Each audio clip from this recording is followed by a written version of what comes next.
देखिए मैं मुंबई मैं और कई सीटें मांग रहा हूँ।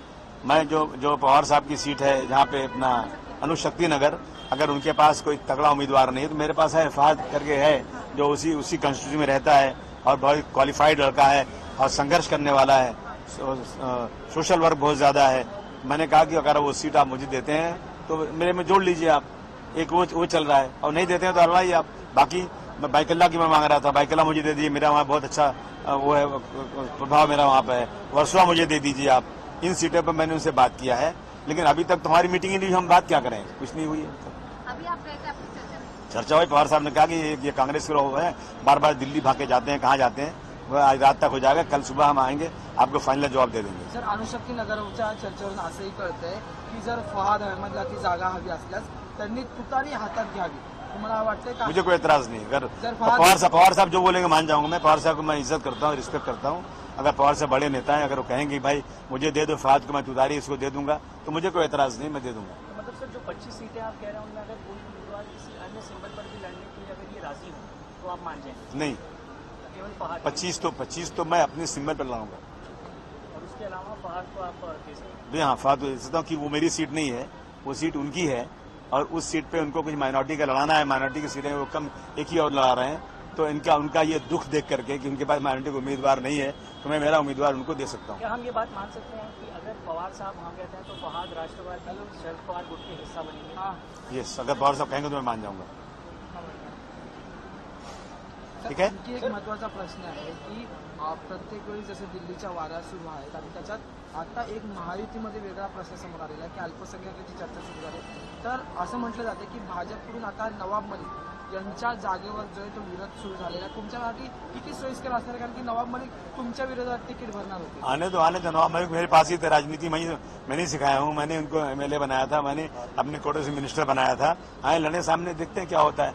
लेकिन माइनॉरिटी के लोग और इस देश में वो लोग जो डॉक्टर भीमराव अंबेडकर साहब के अनुयायी हैं, जो गांधी जी को मानते हैं, वो लोग कभी जिंदगी में बीजेपी को वोट नहीं देंगे, चाहे कितना चेहरा भी बदल कर आ जाओ, किसी का नाम भी लेकर आ जाओ, लेकिन माइनॉरिटी 1% भी वोट नहीं देगी बीजेपी को। सर 85 का फॉर्मूला तय हुआ था, लेकिन अब अलग अलग बयान सामने आ रहे हैं। वडेट्टीवार कहते हैं हम 104 पे लड़ेंगे, वहाँ संजय राउत जी भी कहते हैं हम सेंचुरी मारेंगे। ऐसे में समाजवादी पार्टी और जो स्मॉलर पार्टी है जिसको जगह देनी चाहिए थी, आपका पेज तो वैसे का वैसे फंसा हुआ है। मेरा कोई पेज नहीं फंसा है। मैं कोई बेगिंग करने वाला नहीं हूँ, भीख मांगने वाला इंसान नहीं हूँ। मैं आजाद इंसान हूँ, आजाद पंछी हूँ।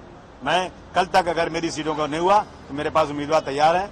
मैं सब आदमी को रखा हूँ, एबी फॉर्म दूंगा, फटाफट ट्रेन से भेजूंगा, सबको दे दूंगा और 25-30 फॉर्म भरा दूंगा। क्या करूंगा?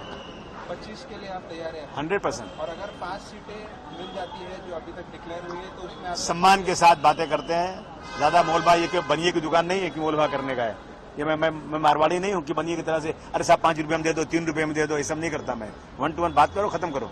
और सर फहाद की बात की जाए तो क्या राष्ट्रवादी में वो शामिल हो सकते हैं? नहीं, अगर पवार साहब कहेंगे ऐसी कोई बात तो मेरी नहीं हुई है। यदि पवार साहब, अब आप जी मुझे क्वेश्चन पूछ रहे हो तो मैं रिप्लाई कर रहा हूँ। अगर पवार साहब मुझे कहें कि भाई मेरे पास माइनॉरिटी का कोई उम्मीदवार नहीं है और मेरा कोटे में ये सीट आई हुई है, आप मुझे फहाद को दे दीजिए, तो मैं दे दूंगा और अखिलेश जी को समझा दूंगा मैं। सर, आज जिशान सिद्दीकी इन्होंने पक्ष प्रवेश जो है तो अजित पवार की गुट में किया है और उसके बाद एबी फॉर्म भी लेके गए हैं, किससे देखते हैं? मैं पूछूंगा जिशान सिद्दीकी से कि जब तुम चुन कर आओगे और हाउस में रिजर्वेशन की बात होगी तो तुम्हारी पार्टी अपोज करेगी तो तुम क्या करोगे? वो पार्टी जिसमें तुम गए हो, जब मेरे वक्फ बोर्ड की बिल आएगी हाउस में, तुम्हारे लोग अपोज में खड़े रहेंगे तो तुम क्या जवाब दोगे? ये जवाब जनता मांगेगी वोट देने के पहले। बयान दिया है नाना पटोले ने, उन्होंने समर्थन किया है जो राहुल गांधी ने किया था, बोला था कि आरक्षण खत्म होना चाहिए। उसी के समर्थन में आज फिर एक बार नाना पटोले ने बयान दिया है। तो सर उसे कैसे? नहीं, मैं समझता हूँ कि देखिए अभी भी जो कमजोर तबके हैं, जो समाज के दबे कुचले लोग हैं, जो व्यवस्था बनाई थी डॉक्टर भीमराव अम्बेडकर साहब ने, वो अभी तक पूरी नहीं हुई है, इसलिए वह रक्षा भी जारी रहना चाहिए।